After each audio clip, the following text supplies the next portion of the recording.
Hi friends, welcome to my channel. ಇವತ್ತು ನಾನು ಮನೆಯಲ್ಲಿ ಸಿಂಪಲ್ಲಾಗಿ ದಾಲ್ ಕಿಚಡಿ ರೆಸಿಪಿ ಮಾಡೋದನ್ನು ತೋರಿಸ್ಕೊಡ್ತಾ ಇದ್ದೀನಿ. ಇದು ಬ್ಯಾಚುಲರ್ಸ್ಗೆ, ಬಿಗಿನರ್ಸ್ಗೆ ತುಂಬಾ ಹೆಲ್ಪ್ ಆಗುತ್ತೆ. ಈ ದಾಲ್ ಕಿಚಡಿ ರೆಸಿಪಿ ಮಕ್ಕಳಿಗೂ ದೊಡ್ಡವ್ರಿಗೂ ತುಂಬಾ ಇಷ್ಟ ಆಗುವಂಥದ್ದು. ಸೊ ಹಾಗಾದರೆ ಇದನ್ನು ಹೇಗೆ ಮಾಡೋದು ಅಂತಂದೇಳಿ ಒಂದ್ಸಲ ಚೆಕ್ ಮಾಡೋಣ. ಮೊದಲೇದಾಗಿ ನಾನಿಲ್ಲಿ ಈ ದಾಲ್ ಕಿಚಡಿ ಮಾಡೋದಕ್ಕೆ ಒಂದು ಕುಕ್ಕರ್ಗೆ 1 ಗ್ಲಾಸ್ನಷ್ಟು ಅಕ್ಕಿಯನ್ನು ತೊಗೊಂಡಿದ್ದೀನಿ. ಅದೇ ಬೌಲಲ್ಲಿ 1/4 ಕಪ್ನಷ್ಟು ಹೆಸರುಬೇಳೆ ಹಾಗೆಯೇ ತೊಗರಿಬೇಳೆನ ಹಾಕ್ಕೊಂಡಿದ್ದೀನಿ ನೋಡಿ. ಇದನ್ನು ಒಂದು 3ರಿಂದ 4 ಸಲ ತೊಳೆದ್ಬಿಟ್ಟು ಅದೇ ಬೌಲಲ್ಲಿ ನಾನು ಒಂದು 6 ಬೌಲಷ್ಟು ನೀರನ್ನು ಹಾಕ್ಕೊಂಡಿದ್ದೀನಿ.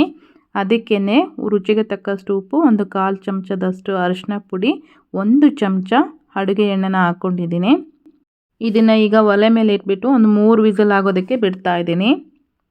ಅಷ್ಟರಲ್ಲಿ ಇದಕ್ಕೆ ಒಗ್ಗರಣೆ ಮಾಡೋದಕ್ಕೆ ಅಂತಂದೇಳಿ ನಾನೀಗ ಒಲೆ ಮೇಲೆ ಒಂದು ಕಡಾಯಿ ಇಟ್ಕೊಂಡ್ಬಿಟ್ಟು ಒಂದು 4 ಚಮಚ ಎಣ್ಣೆ ಹಾಕಿ ಅದು ಸ್ವಲ್ಪ ಬಿಸಿ ಆದಮೇಲೆ ಒಂದು ಸ್ವಲ್ಪ ಸಾಸಿವೆ ಮತ್ತು ಜೀರಿಗೆ, 1 ಬ್ಯಾಡಗಿ ಮೆಣಸಿನ್ಕಾಯಿನ ಹಾಕ್ಕೊಂಡ್ಬಿಟ್ಟು ಈ ರೀತಿ ಫ್ರೈ ಮಾಡ್ಕೊತಾ ಇದ್ದೀನಿ.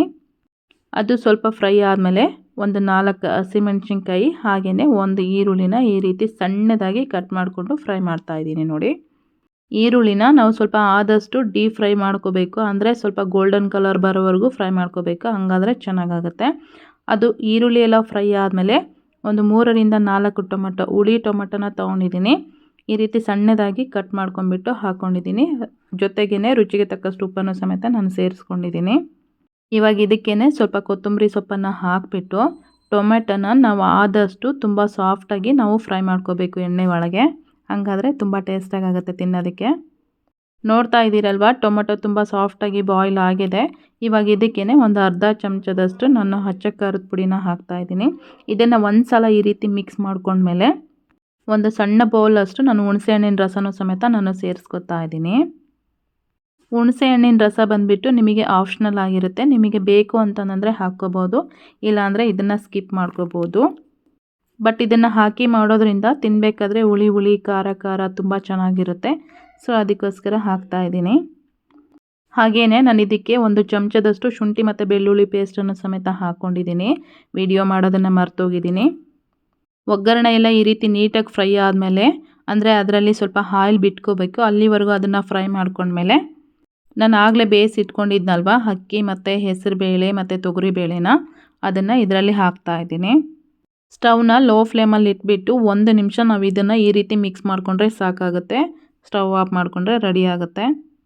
ಸೊ ನೋಡ್ತಾ ಇದ್ದೀರಲ್ವ, ಇದನ್ನು ನಾವು ಬಿಸಿ ಇರಬೇಕಾದ್ರೇ 1-2 ಚಮಚ ತುಪ್ಪ ಹಾಕ್ಕೊಂಡು ತಿಂತಾ ಇದ್ದರೆ ತುಂಬಾ ರುಚಿಯಾಗಿರುತ್ತೆ.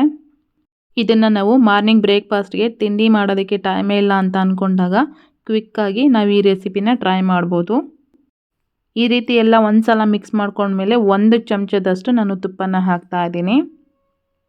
ತುಪ್ಪ ಹಾಕಿದ ಮೇಲೆ ಒಂದು ಸಲ ಈ ರೀತಿ ಮಿಕ್ಸ್ ಮಾಡಿಕೊಂಡು ಇಳಿಸ್ಕೊಂಡ್ರೆ ಸಾಕಾಗುತ್ತೆ, ರೆಡಿ ಆಯಿತು. ಸೊ ನೋಡಿದ್ರಲ್ವಾ, ಇವತ್ತಿನ ರೆಸಿಪಿ ನಿಮಗೆಲ್ಲ ಇಷ್ಟ ಆಗಿದೆ ಅನ್ಕೋತೀನಿ. ಯಾರೆಲ್ಲ ಇನ್ನೂ ನಮ್ಮ ಚಾನಲನ್ನು ಸಬ್ಸ್ಕ್ರೈಬ್ ಮಾಡಿಲ್ಲ, ಪ್ಲೀಸ್ ಈಗಲೇ ಸಬ್ಸ್ಕ್ರೈಬ್ ಮಾಡ್ಕೊಳ್ಳಿ. ಸೊ ಇವತ್ತಿನ ರೆಸಿಪಿ ನಿಮಗೆಲ್ಲ ಇಷ್ಟ ಆಗಿದೆ ಅನ್ಕೋತೀನಿ.